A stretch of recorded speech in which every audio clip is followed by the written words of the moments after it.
आता पेट्रोलचा खर्च विसरा, घरी आणा इलेक्ट्रिक स्टायलिस्ट इलेक्ट्रिक गाडी. 100% भारतीय बनावटीची इलेक्ट्रिक्स ईव्ही इलेक्ट्रिक गाडी आता उपलब्ध. 5 वर्षांची वॉरंटी, आकर्षक कलर्स आणि स्पोर्ट्स डिझाईन.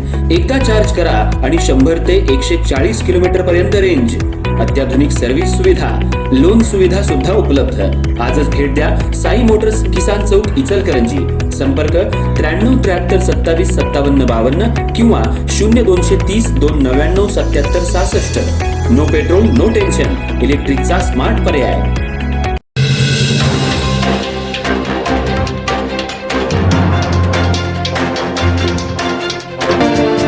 इचलकरंजी महानगरपालिकेची सर्वसाधारण सभा सोमवारी खेळीमेळीच्या वातावरणात सुरू झाली असली तरी विविध विकास कामं, राधाकृष्ण पाणीपुरवठा योजना, रस्त्यांची दुरावस्था आणि शहरातील इतर प्रश्नांवरून सत्ताधारी आणि विरोधक आमनेसामने आल्यानं सभा काही काळ वादळी ठरली. सभेत एकूण 19 विषयांवर चर्चा करण्यात आली. त्यापैकी काही ठराव बहुमतानं मंजूर करण्यात आले तर काही ठराव नामंजूर करण्यात आले. सभेच्या सुरुवातीलाच नगरसेविका रुपाली बुगड यांनी आंबेडकर पुतळा ते महासत्ता चौकादरम्यान सुरू असलेल्या सुमारे 12 कोटी रुपयांच्या रस्ते कामाचा मुद्दा उपस्थित केला. संबंधित रस्त्याचं काम संथ गतीनं सुरू असल्यानं नागरिक, विद्यार्थी तसंच रुग्णांना मोठ्या अडचणींचा सामना करावा लागत असल्याचं त्यांनी सांगितलं.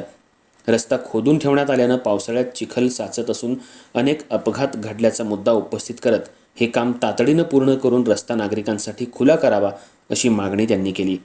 सभेत भगतसिंग उद्यानासह शहरातील इतर उद्यानांमध्ये प्रवेश शुल्क अथवा कर आकारणी करण्यासंदर्भातील विषय चर्चेला आला. मात्र या प्रस्तावाला सभागृहानं मंजुरी न देता तो नामंजूर करण्यात आला. तसंच महापालिकेच्या मालकीचे गाळे भाडे तत्वावर घेतलेल्या व्यापाऱ्यांना भाड्यात सवलत देण्याची मागणीही काही सदस्यांनी केली. महासत्ता चौकाचा सुशोभीकरणाचा प्रस्ताव सभेत मंजूर करण्यात आला. तसंच शहरातील घरकुल योजनेला मुदतवाढ देण्याबाबतही सकारात्मक चर्चा झाली. गावभागातील वैरण बाजाराच्या जागेवर खाऊ गल्ली विकसित करण्याचा प्रस्ताव सभेत मांडण्यात आला. यावेळी नगरसेवक सुशांत कलागते यांनी वैरण बाजार हटवण्यापूर्वी तिथल्या शेतकऱ्यांचा विचार करावा आणि त्यांना पर्यायी जागा उपलब्ध करून द्यावी अशी मागणी केली.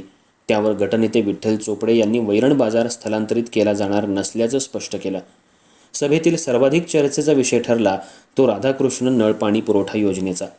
या योजनेसाठी एस कन्सल्टिंग या कंपनीची नियुक्ती करण्याच्या प्रस्तावाला विरोधी पक्षानं तीव्र विरोध केला. सध्या शहरातील भुयारी गटार योजनेचं कामही याच कंपनीकडे असून ते संथ गतीनं सुरू असल्याचा आरोप विरोधी सदस्यांनी केला.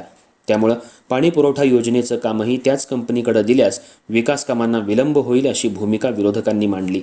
यावर सविस्तर चर्चा झाल्यानंतर मतदान घेण्यात आलं.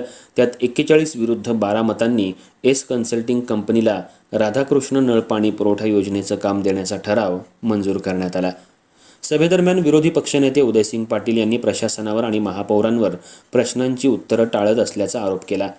आम्ही उपस्थित केलेल्या प्रश्नांना समाधानकारक उत्तरं दिली जात नसल्याची टीका त्यांनी केली.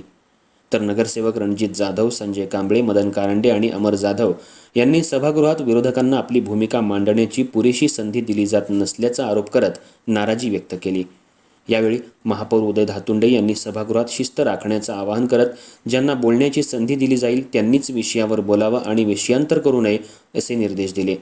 काही वेळ सत्ताधारी आणि विरोधकांमध्ये शाब्दिक खडाजंगी झाली असली तरी अखेर सर्व विषयांवर चर्चा पूर्ण करून सभा सुरळीत पार पडली. सभेला आयुक्त पल्लवी पाटील, महापौर उदय धातुंडे, उपमहापौर अनिल डाळ्या तसंच सत्ताधारी आणि विरोधी पक्षातील नगरसेवक, नगरसेविका आणि महापालिकेचे अधिकारी उपस्थित होते.